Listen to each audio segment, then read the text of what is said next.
वैराग्य या संन्यास न तो करने जैसा है और न कुछ पाने जैसा है। ये एक स्थिति है जो स्वाभाविक है। अभ्यास के द्वारा आ तो सकती है, लेकिन इसको हटके द्वारा नहीं किया जा सकता, और जिसने भी हटके द्वारा किया है वो बाद में बड़ा पश्चाताप हुआ। घर छोड़ देना, परिवार छोड़ देना, आप जिसको छोड़ने की बात कर रहे हो वो छूटा छुटाया है, वो आप उसको पकड़ नहीं सकते।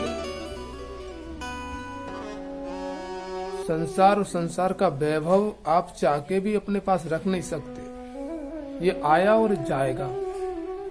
आने वाले और जाने वाली चीजों को छोड़ना असंभव है। छोड़ा उसको जा सकता है जो टिके तुम्हारे पास। संसार का वैभव तो कहाँ टिकने वाला है। जैसे दुख और सुख आते और जाते हैं, टिकते नहीं है, ऐसे ही संसार का वैभव आता और जाता है, टिकता तो नहीं। तो उसे छोड़ने से कोई सन्यासी या वैराग्य नहीं हो सकता। सन्यास में या वैराग्य में जिन चीजों को छोड़ने की बात आती है वो वास्तव में छोड़ने योग्य है ही नहीं और छूट भी सकती नहीं है। जब तक आपका शरीर है तब तक शरीर से संबंधित चीजों की उपयोगिता पड़ेगी, आवश्यकता पड़ेगी। पहली बात तो ये है कि आप छोड़ने की बात ही क्यों करते हो। छोड़ने की बात ये बात को सिद्ध करती है कि आपने जकड़ रखा है, पकड़ रखा है। संसार के वैभव को, संसारिक सुख को आपने पकड़ रखा है, इसलिए आपकी छोड़ने की इच्छा हो रही। बाकी तो छूटा छुटाया है, उसमें कुछ पकड़ने का जैसा है ही नहीं और पकड़ सकते भी नहीं है। हमसे पहले भी आए बहुत सारे, वो भी पकड़ पकड़ के न पकड़ पाया।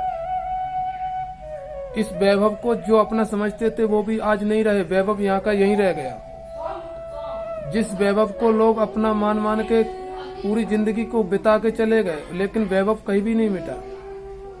जिनने अपना बनाना चाहा उसका भी न हुआ। ये संसार का वैभव तो तुम्हारा और हमारा कैसे हो सकता है। जो अपना मानते हैं, जो अज्ञानता पूर्वक अपना समझ बैठे, उन्हें छोड़ने की बड़ी जिज्ञासा होती है। न तो छोड़ने जैसा इसमें कुछ नहीं है। न तो संसार तुम लेके आए थे, न संसार तुम लेके जाओगे। न संसार की वस्तुओं को तुम लेके आए थे, न उनको लेके जाओगे। सारा का सारा वैभव आपको मिला है, और मिला है तो आपसे पहले भी किसी को मिला था और यही रह जाएगा। आपके बाद भी किसी को मिलने वाला है। जो आप अपना समझते हो वो किसी को और मिलने वाला है, और किसी से मिला है, फिर उसने आपने अपना समझ लिया है, इसलिए आपको छोड़ने की इच्छा होती नहीं। वैराग्य और सन्यास में कोई छोड़ने जैसा है नहीं। आए हो तो उपयोग करो, उपयोग करके भी चले गए आपसे पहले भी, और आप उपयोग करोगे उसके बाद में भी। ये धरती, ये जमीन, ये वैभव, ये धन संपत्ति सब पड़ी रहेगी, दूसरे लोग उपयोग करेंगे। इससे न तो दुश्मनी करना है, न इतना प्रेम करना है कि जाने के बाद या शरीर छोड़ने के बाद पश्चाताप हुआ है या छूटने का डर रहे। इससे इतना लगाव न रखो कि जीते जी छूटने का डर रहे, क्योंकि छूटना उसका होता है जो अपना मान लिया जाता है। आपने कुछ किसी को माना नहीं तो आपको छूटने का डर होना भी नहीं चाहिए। और छूटने जैसा, पकड़ने जैसा कुछ है नहीं। उसको छोड़ने और पकड़ने की बात करते करते जीवन खप जाएगा, लेकिन उसे छोड़ न सकोगे और पकड़ भी न सकोगे।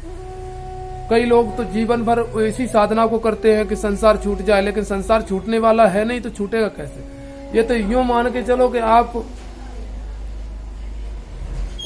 हवा में मिली हुई ठंडक से विरोध करना चाहते हो, हवा लेना चाहते हो, लेकिन ठंडक का विरोध। संसार का वैभव छोड़ने का मतलब तो ये हुआ कि हवा की ठंडक का तो आप विरोध करना चाहते हो और हवा को लेना चाहते हो। हवा के साथ मिश्रित है ठंडक, या हवा के साथ मिश्रित है गर्मी। गर्मी को नहीं छोड़ सकते। अगर हवा चाहिए तो गर्मी उसके साथ मिश्रित है, आएगी। ऐसे ही आपका जीवन मिला है तो जीवन इस बात का प्रतीक है कि आपको जीवन के साथ साथ संसार भी मिला है। आपका जीवन इस बात का प्रतीक है, जीवन के साथ साथ आपको वैभव भी मिला है। आपको जीवन उपयोग करने के लिए मिला है, इससे सिद्ध होता है कि आपको वैभव भी उपयोग करने के लिए मिला है। संसार की भौतिक वस्तुएं उपयोग करने के लिए मिली है, साधन उपयोग करने के लिए मिले हैं। इनसे छूट करके कोई छूट न सका। छूटने की जिज्ञासा वहीं शुरू होती है जहां आपको पक्का हो गया कि ये मेरा है। आपका कुछ है नहीं तो भी आपने मान रखा है ये मेरा है, इसलिए छूटने की बड़ी तड़प होगी, और छूट के भी छूट ना सकेगा। आप मान लीजिए, आपका कुछ है नहीं तो क्या छूटेगा।